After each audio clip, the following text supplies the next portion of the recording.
All right, welcome back, everyone, for another deep dive. Looking forward to this one. Me too, especially Yeah. after that Chiefs game on Monday night against the Buccaneers. No, yeah. You marked this one on the calendar as a must-watch, and I think it's safe to say it lived up to the hype. Definitely a thriller. Overtime finish, Chiefs stay undefeated. Yep. Still the only undefeated team in the league. Crazy, right?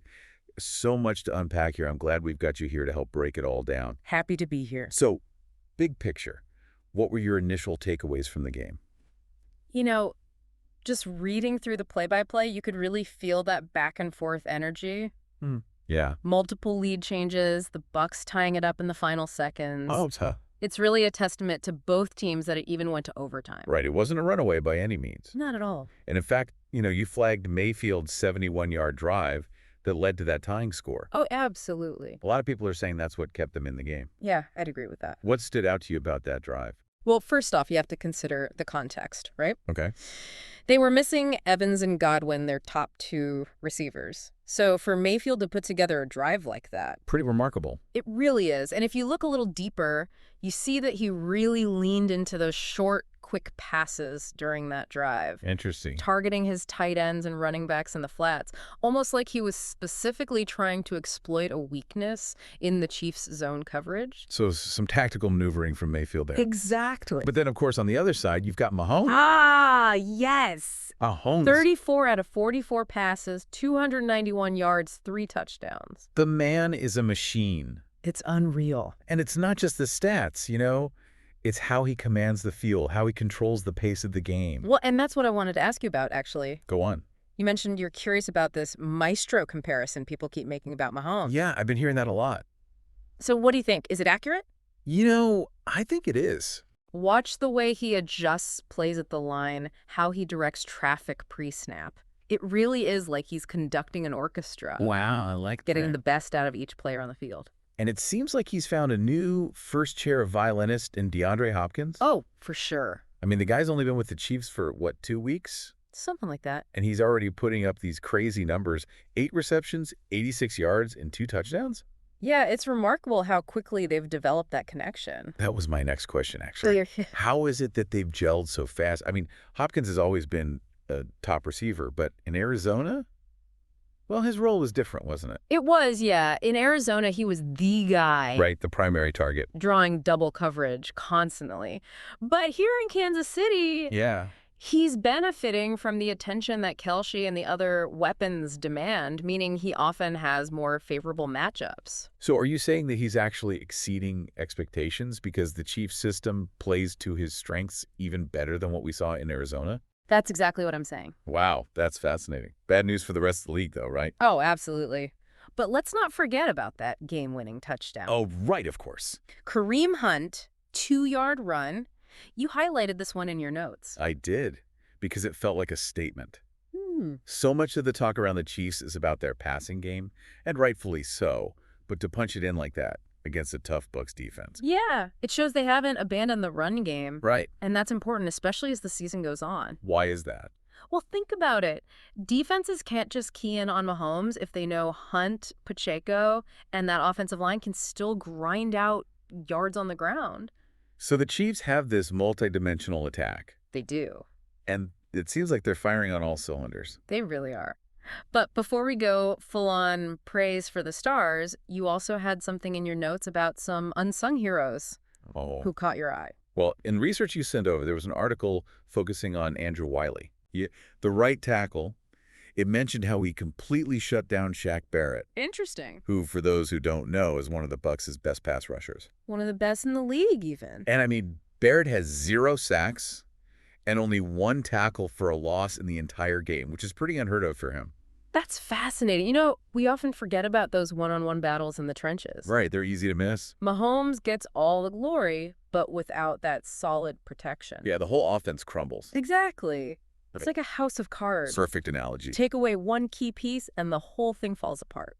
So while everyone's talking about Mahomes' magic, Wiley's performance was quietly winning the game for them, too. It really was. I love finding those hidden stories. And that seems to be the theme with this Chiefs team, depth and contributions from everywhere. Okay, so let me recap here. Sure. We've got Mayfield's gutsy drive, Mahomes orchestrating like a conductor, Hopkins exceeding expectations, Hunt proving they can still run, and Wiley quietly dominating in the trenches.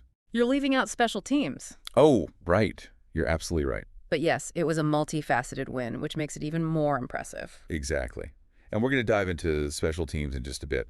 But first, I feel like we need to talk about the Buccaneers a bit more. Agreed. They lost, but they didn't roll over. They definitely fought hard, even with the depleted receiving core. For sure. Mayfield showed a lot of grit. Their defense had moments of brilliance, but it felt like they were always playing catch-up, like one step behind the Chiefs all night. I think that's a great observation. And it goes back to what we were talking about earlier. The Chiefs' ability to adapt and dictate the pace of the game. Every time the Buccaneers seemed to find a little bit of momentum, the Chiefs had an answer. And that brings us to special teams. Oh, yeah. The often overlooked but crucial third element of football. Don't forget about special teams. Never. I had it circled in my notes here, don't worry. Okay, good. What did your deep dive on this game reveal about the Chiefs' special teams performance? Well, I wouldn't say they were flashy, but they were efficient. Okay. Harrison Butker was perfect on field goals, including a 53-yarder. Wow, that's a long one. It is. And Tommy Townsend consistently flipped the field position with his punts. So not just scoring points, right, but also pinning the Bucs deep in their own territory. Exactly, making it harder for them to mount drives. It's all about controlling the hidden yards, as they say. It is, and that can be just as crucial as a big touchdown or interception. It all adds up, right? Absolutely. So we've got this picture of the Chiefs playing a complete game, offense, defense, and special teams all clicking. Yep. Which leads us to the big question. Can anyone stop them? That's the question, isn't it? They're facing their divisional rival, the Denver Broncos, next week. Oh, yeah, that'll be a good one. What are your thoughts on that matchup? Well, the Broncos are always a tough opponent, especially in Denver. That's for sure. And, they'll be looking to hand the Chiefs their first loss of the season. Right. But based on what we've seen so far. You're not convinced the Broncos have what it takes? Let's just say the Chiefs seem to have an answer for everything right now. Okay, I see what you're saying. They can win shootouts, they can grind out low-scoring affairs, they can adjust their game plan on the fly. That adaptability is what makes them so dangerous. Exactly. You said it before. And their confidence must be sky high after this win against the Bucs. It does feel like they're on a different level right now. They do, but the NFL is a tough league. Any given Sunday, right? Exactly. Upsets happen, injuries can derail a season, and the pressure of staying undefeated can be immense. So what are we left with? I think the Chiefs are the team to beat. Okay. But the road ahead is long and full of potential pitfalls. And that's what makes it so exciting. It is. We get to watch and see how they respond to these challenges. Right. Will they maintain this level of play? Can anyone exploit a weakness we haven't seen yet? These are the questions we'll be exploring as the season unfolds. Absolutely. But right now, in this moment, it feels like the Chiefs are a force to be reckoned with. Yeah, they're clicking on all cylinders right now. And the scary part is, they seem to be getting better with every game. That Mahomes-Hopkins connection is only going to get stronger, too. It's like they've got an answer for every defensive strategy. They do. They can run, they can pass, they can control the clock. Yeah. It's a beautiful thing to watch. Unless you're a fan of the other team. Right, of course. But yeah, their ability to adapt is what makes them so dangerous. They're not a one-trick pony. Nope. They've got a whole stable of thoroughbreds ready to run wild. Well said. Gah! All right, folks, that's our deep dives into the Chiefs' victory over the Buccaneers. Phew, what a game. A game that had it all and left us with even more questions than answers. The Chiefs are on a historic trajectory. That's true. It'll be captivating to witness how the rest of the season unfolds. Thanks for joining us on this deep dive. Remember to subscribe and share your thoughts on this thrilling game and the Chiefs' undefeated season so far. Until next time. See ya. It's funny, before the season started, Yeah. a lot of analysts were predicting a bit of a down year for the Chiefs. Really? Yeah, they lost some key players in the offseason. Right. And the AFC West was looking really tough. It did, yeah. And there were questions about how quickly Hopkins would adapt to the new system. For sure.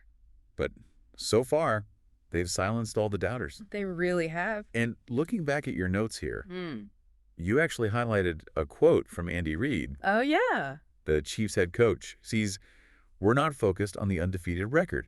We're taking it one game at a time, trying to get better each week. Classic Coach Reed. Keeping everyone grounded. Focused on the process. But it's clear this team has something special. They do. They really do. It's that intangible quality, right? The it factor. That all the great teams have. You can see it in the way they play. The confidence. The swagger. The belief that they can win any game. And it's contagious. Yeah. It spreads from Mahomes to Kelce to the defense to the special teams. Everyone buys in. They feed off each other's energy. I'm curious, looking ahead at the Chiefs' schedule, okay, are there any matchups that stand out to you as potential stumbling blocks? Well, they still have 2 games against the Chargers. Yeah. We're always a threat.